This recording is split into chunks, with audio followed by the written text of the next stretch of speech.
So yesterday I was at home and I was laying on my bed. So what I did was I got on my phone and called my friends. But our conversation was like super dull and we had nothing to talk about. We would just say random things. My friend brought up a topic that I have known to be around, but I never really talked about. And that topic is Sonic versus Goku. Now, if you've regularly watched my channel, you would know that I'm a huge Sonic fan and a big fan of Dragon Ball. I mean, I grew up with it. But I'm not here to talk about who's winning between Sonic and Goku. I'm pretty sure it's pretty common knowledge that Sonic is beating Goku in a fight. So I would like to talk about something much more interesting to me. How far would Sonic get in Dragon Ball? And don't forget to like and subscribe. Only 23% of y'all are subscribed. So I know you forget, but don't worry. I'm here to pick up the pieces for you.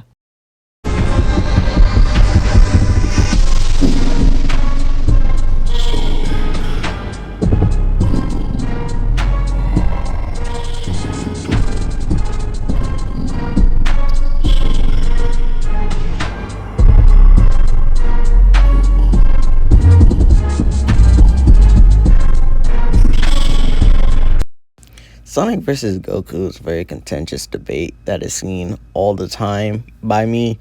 Of course, I know I don't really indulge in the discussion because I already know who's gonna win, and it's this guy. So I thought, why not have Sonic go up against the entirety of Dragon Ball Super? Because I think the series is a little bit too long for me to do an entire rundown.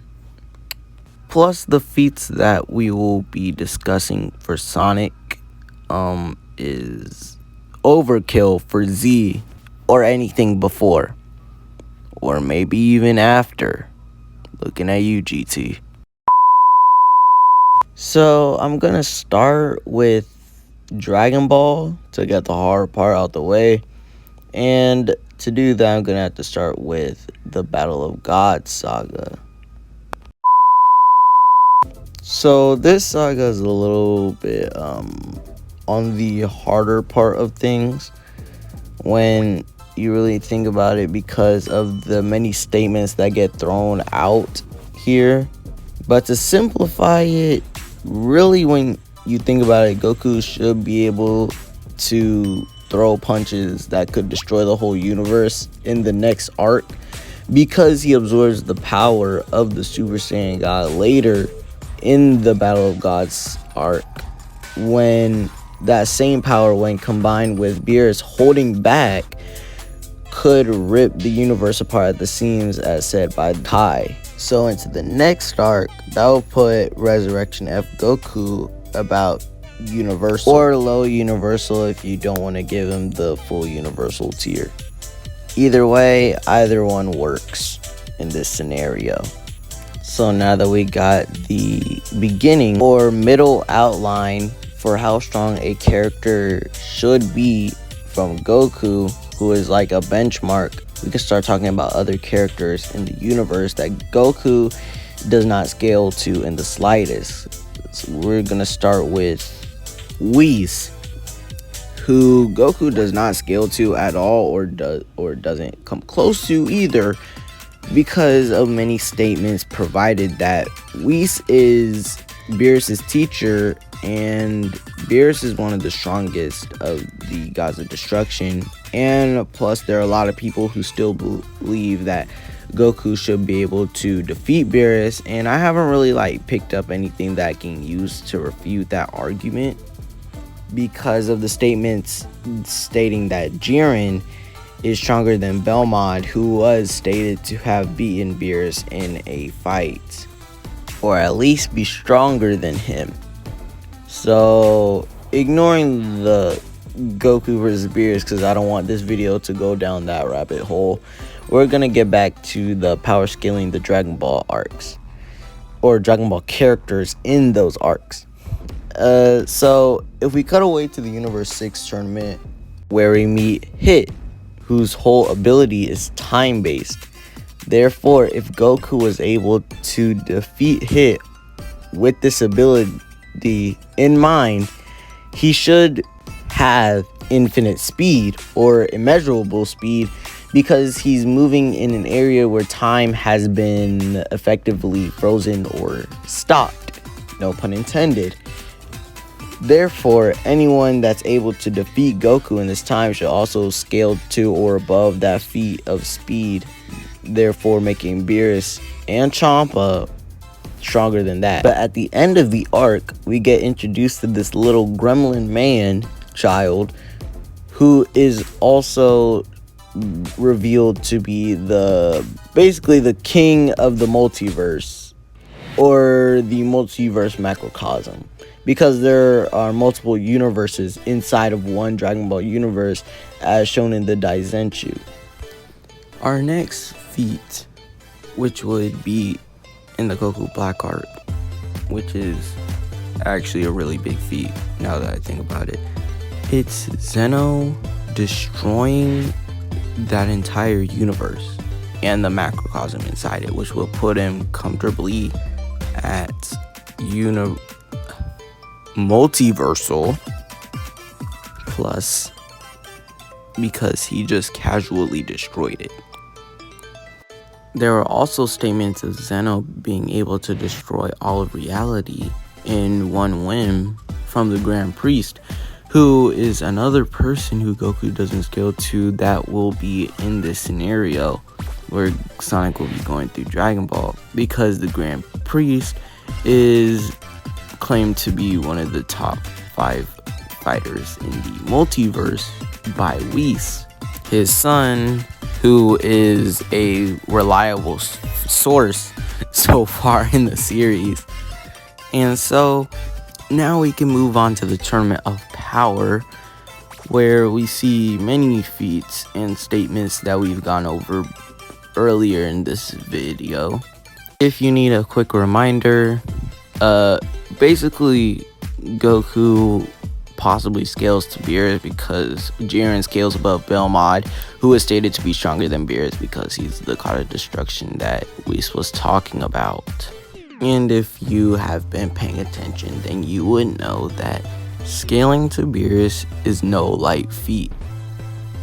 And so now that we're done with this slightly highball interpretation of power scaling that I have done, I'm not a professional in this stuff, I'm a noob, but we're gonna go on to our Sonic portion of power scaling in this video.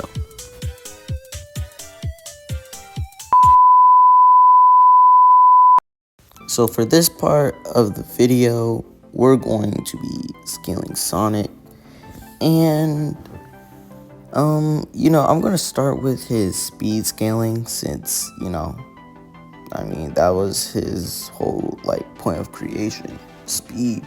Even his appearance in that car game that I have no idea what it's called was a game about racing. So Sonic has been tied to speed for a while, so that's what I'll be scaling first. So if you're not new to scaling Sonic speed, you probably heard this a million times already, but I'm gonna be bringing up him being able to move in the limbo space in Generations, since it's a space where he shouldn't be able to move, since time doesn't exist in that space, therefore already giving him immeasurable speed. And by the next game, he should have been even faster, since in Forces, he directly states that he gets stronger every minute. And it's kind of impossible to refute that statement after him fighting Perfect Chaos in base in Generations, therefore just proving that he does get stronger every second, or at least somewhere close to that kind of timing. Therefore, we already got Game Sonic to the God of Destruction levels of speed, and maybe even faster. I'm just saying God of Destruction level of speed because that's what we agree they were as fast as, right? And I guess we could get him up higher. It doesn't really matter because, can't measure speed, it's immeasurable. So the fact that he can already speed blitz like everyone in the universe, I guess we can talk about his strength. Actually, I want to bring up a point that I don't think enough people talk about: the fact that Sonic can use the potential and kinetic energy that he uses for his speed to amplify his punches in a fight. Now, I'm not saying he's done that before. I'm just saying, like, it's possible for him to do that. But let's talk about the villains that Sonic has faced and defeated. So, I'm gonna go over the last 4 villains he's defeated because I don't want to go over every single one. So I'm just gonna be going over the last most powerful villains that he's defeated, starting with the Time Eater. So the Time Eater is one of those villains that are kind of easy to scale because of, like, his name is the Time Eater. He basically rips and destroys space and time, therefore bringing up the whole feat with Sonic moving in the limbo space. The limbo space was created by the Time Eater, or the instead results of the Time Eater's actions carried out by Eggman, who later in Generations perfected the Time Eater, making it even stronger to the point where 2 Supersonics had to face him. But the next villain that, well, comes before him, but is more powerful, the villain after him, Solaris, who is even more powerful, was threatening to destroy all of reality itself. Something that the Grand Priest said that Zeno could do. Keep that in mind for what I'm about to say. So, Sonic, Shadow, and Silver, 3 Super Hedgehogs, all had to face against Solaris. Also, Solaris was threatening to destroy the past, present, and future. Therefore, they had to fight them in the past, present, and future. Therefore, the 3 of them had to fight Solaris on their own, basically, while they were teaming up at the same time, so that Solaris couldn't destroy any point in time. That already puts Supersonic at about a 4-dimensional scale, since he was able to defeat Solaris in the present. Then, in Sonic Forces Infinite, who is stated to be the strongest creation of that Eggman has made up to that point, including the Time Eater, and in the Encyclopedia it's stated that Infinite is the strongest villain Sonic has faced up to that point, therefore putting him above Solaris, who Sonic was able to defeat in base form, therefore also enforcing the fact that Sonic gets stronger every second. I mean, technically Infinite was weakened by the end of the game, but earlier he was able to solo Sonic. I think a lot of people don't realize how strong Sonic is in this game, because they like to downplay Infinite by saying that Sonic beat him in base form in the forest fight, but people ignore what happened right after that. Infinite used the Phantom Ruby and then one-shotted Sonic, then basically said that he's not worth his time.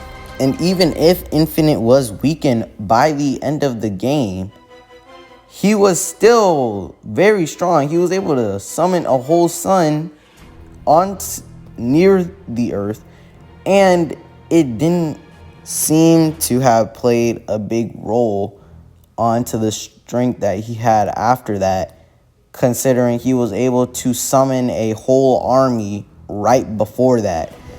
And that brings us to our final villain, the End, who is stated to be the strongest villain that Sonic has faced in Frontiers. And so, if the Titans, who are all confirmed to be stronger than any villain Sonic has faced before, meaning that he's fighting 4 Solaris level Titans, then that also means that the end would have to be way stronger than Teleris, way stronger than Infinite.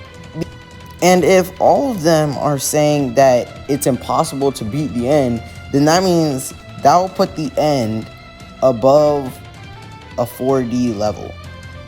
Meaning that the new form that Sonic gets that's able to absolutely whack the end at the end, no pun intended, of Sonic Frontiers Update 3, then that'll put Sonic comfortably at 5D.